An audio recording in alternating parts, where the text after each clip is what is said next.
Day 202 of the Ukrainian war map, also known as Russia's devastating invasion of Ukraine. Chelsea here, and today is another quick update as I take a simplified and down-to-earth approach to some of the most important happenings on the ground in Ukraine today. And as always, we start off with having a look at the Russian losses, just to take a bit of a peek and get an idea of the wearing thin of the exhaustion of those Russian forces there. And starting off with personnel losses, we are currently sitting on, got to switch it to the next day, 53,300 military personnel losses on the Russian side. So that's an additional 350 or so since the previous day. Then we move across to some of the hardware losses. So armored combat vehicles, an additional whopping 22 as of the last 24-hour reporting period. Then we have an additional 7 tanks, so always quite a big deal, even just a few tanks, 10 artillery losses, and an additional aircraft as well. Now we'll start off on the map on the outskirts of Ukraine itself, so in Belgorod, where the governor of Belgorod, the region or the oblast, urged Russian citizens on the border with the Kharkiv Oblast to evacuate away from the border. So this is on the back of the recent counteroffensive on the Ukrainian side, taking back the Kharkiv Oblast, so reclaiming it. And now there's a bit of shelling on the border area amongst the two armies, the Russian and the Ukrainian armies. And there's more than just a few liberation photos. So here in Ternova, the Ukraine military got just a photo of those guys there. Certainly a close border town as well. And we've also got the Ukrainian military arriving at Vovchansk, really. So this is the territorial defense forces, again, extremely close to the border there.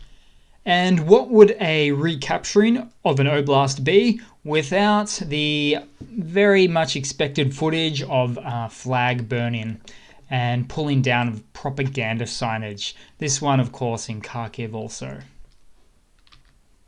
Now, there's been lots of donations from the Russian army to the Ukrainian side with tanks, infantry fighting vehicles, certainly a lot of vehicles, but don't forget the ammo as well. Like in this photo of a stockpile of munitions Russian troops left behind when they fled. Now, here's something interesting. So, remember Izium, which was reclaimed by the Ukrainian forces in the last couple of days or so. Now, in the last day or so, interestingly, Russian units attempted to entrench in new positions around here after they were pushed away from Izium. However, they didn't realize they were already outflanked. That is to say, surrounded by Ukrainian forces behind them. This astounds me because it appears there's really terrible communication amongst the Russian armed forces. Literally countless examples of bad communication amongst the Russian armed forces now. It's pretty sad, really. Now, if you like numbers, the counteroffensive in Kharkiv, or the Kharkiv Oblast region, resulted in destroying about $700 million worth of Russian equipment. Russian losses included 86 tanks, 158 armored fighting vehicles, 106 artillery systems, 159 vehicles, and 46 units of other equipment. So that's quite a big deal. Then we move across to the Donbass, where Ukrainian troops continue their advance eastward. So Ukrainian troops are in Sviatohursk. Now, this photo here, and it's at this location there, you can see the cave monastery in the background. Now, this seems quite far away from the real Donbass action, But it is quite important as it means the Ukrainian armed forces have crossed the Seversky Donets River, which is of strategic importance. So you can see it all go along this line here, and they're on the north, sort of the northeast side of the river. This is something that Russia has had trouble doing, getting to the south side of the river. So it appears that Russia's army has had major difficulties with land or natural obstacles. And we'll zoom out for a bit of context again, then zoom back in here where the Ukrainian forces took Bilohorivka on the sort of the northeast corner here of the really where the Donbass is intensifying in its shelling. So although this map doesn't show it, because the map is always going to be a little bit out of date, we do have the Ukrainian forces here since a day or two ago now, and they have since staged attacks from here as well. And just above it, the Russian army leaves a key town of Kreminna right there. So the city is completely empty, or it's said to be completely empty, and the Ukrainian flag raised by local partisans, and that flies high. Now, I apologize, I couldn't find any footage, so this is the next closest footage that I could find. And then we've also got reports of a missile strike in Kadivka. Now, that is in Luhansk. Let's see, so right here. Reminds me of Horlivka, a little bit further down southwest of it. Now, this potentially is a supply line or an ammo dump, but we don't know for sure yet at this point. And again, just like the last few days or even the last few months, there's been much shelling from the Russian side to the Ukrainian side here, where Russia continuously attempts to take cities like Bakhmut, Sloviansk, even New York over here, Avdiivka as well. So yeah, there's a lot of repelled attacks here, and this is what all these arrows really are. Russians trying to push forward. They have lost ground in so many locations, even this massive dip here in recent weeks, but they just have been repelled on every attempt. And speaking of attempts, we move down to the village of Vulida. So there was heavy shelling here as well for the last 2 days. Russia would really like to take this location and close the gap, but they're finding it very difficult to do so still as well. Now again, just because it's really close, we'll move outside of Ukraine as well to Rostov. So around this region here. I haven't got the best photo, but there was a big explosion in this region here.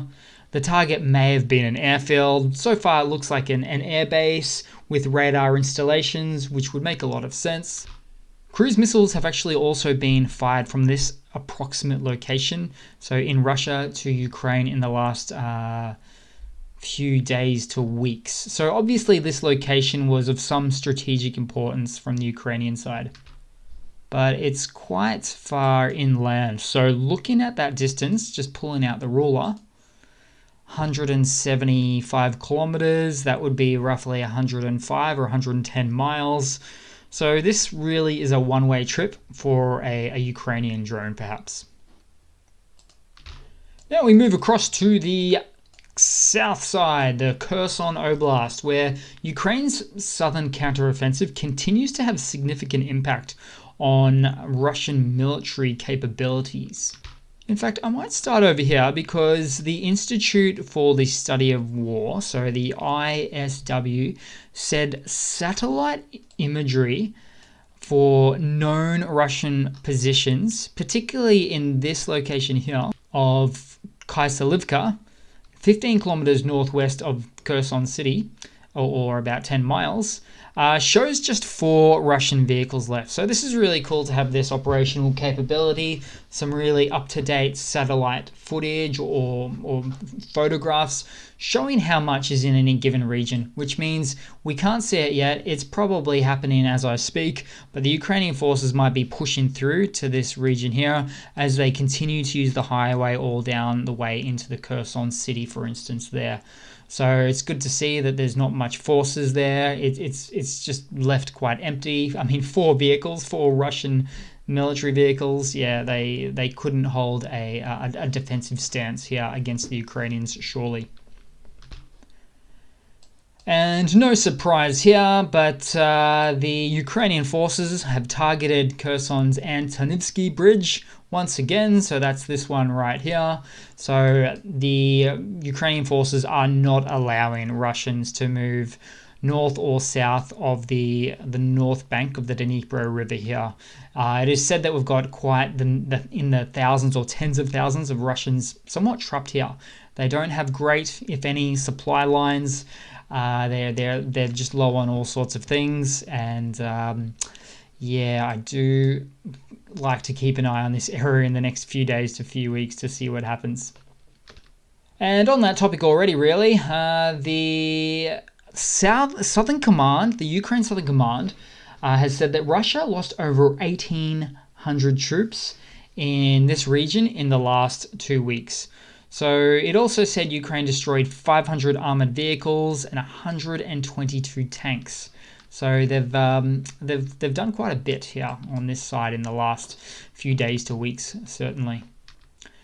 And speaking of interesting things in Kherson, there are some local reports of Russian troops surrendering en masse on the Kherson front. Now, I'm going to take this with a grain of salt for now. I do want more proof before I say it's really true. But other reports say Russian soldiers are trying to negotiate laying down their arms. And if this is all true, this would be because the southern Russian forces absolutely would have heard about what happened in the north with the Kharkiv Oblast counteroffensive there, which would really tend to motivate Russian soldiers to attempt to safely surrender. And the Russians know exactly what to do now to surrender to the Ukrainian forces, because they are being provided or distributed these cards with a very nice message. It says, "Your ticket to a peaceful life. Show this card to a Ukrainian soldier. It will save your life and help you get back home." And on the back of it, there's a Telegram chat and phone number they can contact to receive detailed support. So isn't that nice? And we move to some news now where this is somewhat breaking within the last day or so. So deputies in 18 districts of Moscow and St. Petersburg, so in Russia, have signed a statement demanding that Putin resign. And they say President Putin's actions are detrimental to the future of Russia and its citizens. They also go on to say that Putin did okay with Russia in his first 2 terms, but in his last 2 terms, he's just not been really pro-citizenry of the Russian Federation, and things have gone backwards. He started wars that shouldn't have, all sorts of things there. And in other news, there has been yet another mysterious death. So Ivan Pechorin, manager of the Far Eastern Arctic Development Corporation, has died under mysterious circumstances. According to official police reports, Pechorin fell overboard near Russky Island. And add to that, the company's previous CEO died in February of this year. And I've mentioned that on a previous video as well. So very, very fishy. No pun intended. So Pechorin had campaigned for Russians to have greater access to foreign travel and lobbied for international airfares to be reduced or even subsidized.